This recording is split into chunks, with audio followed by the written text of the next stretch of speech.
Hey everybody, welcome back to the channel. In today's video I'm going to walk you through a one-step polish process that I've been doing on my cars for a few years.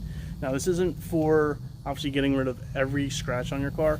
This is just to make your daily driver look a little bit better, get some of those swirls out, and just give your paint a little bit more of that pop. Alright, so behind me we have my 2016 Ram 1500, and then typically my videos are on my 2004 C5 Corvette over there in the front.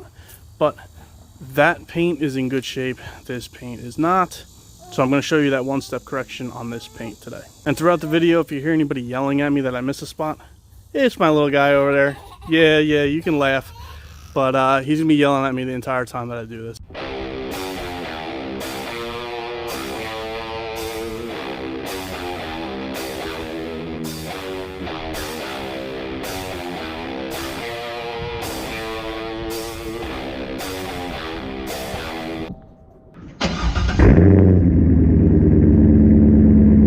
Now the products that I use are obviously your choice of DA polisher. This is a Griot's. This is the older version of the Griot's 6-inch, but I do have a 5-inch backing plate on it. I'll be using Meguiar's M205. Again, you can use any finishing polish that you want. And then I'm going to be using a medium cut pad. This happens to be, I think this is CCS or somebody. It's just a medium, your generic medium cut compounding pad. And so in order to prep the paint for the polishing that we're about to do, obviously you need to wash the car, dry the car. My last video I did show you that I used Adam's iron remover on the car, and then I also clay barred it in conjunction with the iron remover. The iron remover definitely got rid of a lot of the metal contamination that's on the paint, and then the clay bar came behind it and got rid of hopefully all the rest of the contamination. But you do want the paint surface to be essentially contamination free while you're doing the one step or any type of polishing, because if you don't, you're just going to be grinding all that contamination into the paint when you use the DA polisher. So for this portion of the video, I'm going to focus on my rear driver quarter panel here. Obviously I'm going to do this to the whole car, but I'm going to show you the process on this panel and I'll repeat it. So when we come in here, we can see that it is essentially Swirl City. Right, now this white paint, now you can't really see the swirls on white paint, which is why I got a white truck. But you do see that here's a nice scratch. But even with this process, we'll be able to get that scratch out of there, or at least diminish it, make it look a lot better than what it is. But you see tons of swirls. Again, another scratch here, we'll be able to get rid of most of that. So let's get into removing a lot of these swirls. Okay, so again, I'm using my Griot's 6-inch polisher with a 5-inch backing plate, 5.5-inch medium cut pad, Meguiar's M205. What I'm going to do, I'm not going to take this off, but I mean it'll be evident where my correction, or where I'm polishing. I'm going to go halfway through the scratch that's right here and halfway through the scratch that's right here. So from this body line up to this body line and half of those scratches. This way you can see that the swirls go away and also those scratches are greatly improved. So you don't have to go crazy with, oh shit. So you don't have to go crazy with the amount of polish on here. A few drops, a few dabs will do you. Alright, pop this on here. Spread this around.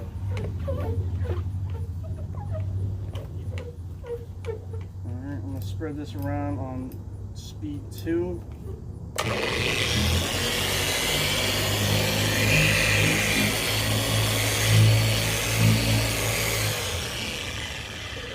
Alright, and now once I ramp it back up again, I'm going to turn it on. I'm going to turn up to speed like 4.5, speed 5.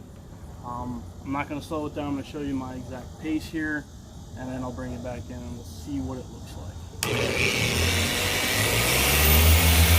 Alright, now a few things to take notice while I'm doing the polishing here. I do put a black line on my backing plate. I put this black line on there just to make sure that the backing plate is spinning, because you do want to put pressure on your polisher, but you don't want to put too much pressure or else the backing plate won't spin at all. And you don't want to put too little pressure, because then you're just gliding over the paint and you're not really correcting anything. So you want to be somewhere in the middle. Obviously, I mean, this you're just going to have to figure out on your own. And then also the speed at which I'm going. Obviously, all paints are different. Sometimes you'll have to go slower, sometimes you'll have to go faster. You're just gonna have to do a test spot on your car to see what the right speed is and how fast you need to move your arms. Maybe you need to do more passes than 2 passes, and so forth and so on. So it's a learning process. You just have to do it, learn what you need to do, and you'll be just fine. It's, you know, not a very difficult process to do.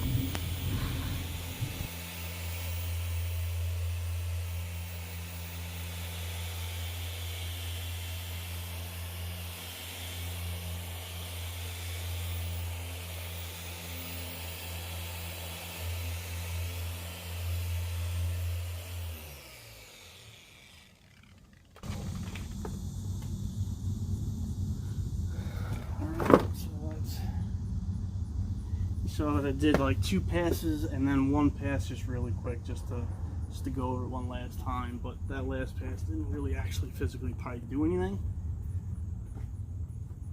Alright.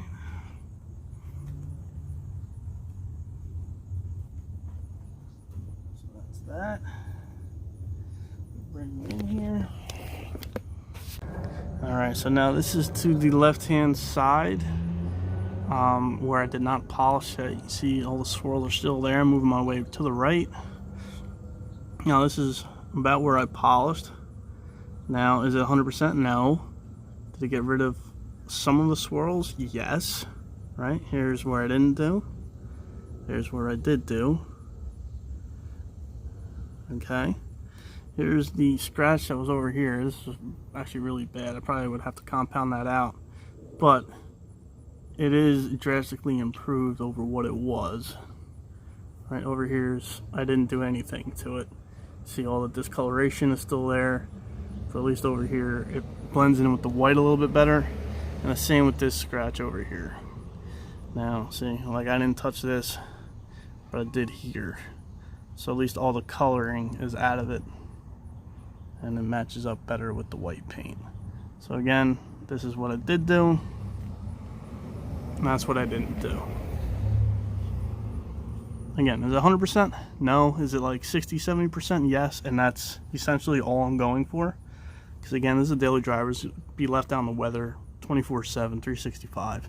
So I just want to shine it up just a little bit without going too crazy with a 2-step correction, because that would just, in my opinion, it just wouldn't be worth it. Alright, so that's going to do it for today's upload. Now again, this wasn't a 2-step paint correction that's going to get the paint 100% flawless. This is a 2016 Ram 1500, so it's a truck. It's meant, you know, to be used. It's going to be beat up. So I don't want to waste the time on a 2-step when I can get the correction and the looks that I want with just a simple little 1-step. Now this one little section took me, what, a minute, 2 minutes. I'm probably going to speed it up as I go through the rest of the car. But essentially those are the results I'm going to get throughout the whole car, and that's exactly what I'm looking for. So down in the comments, let me know what you do for your daily drivers. Do you go to this extent?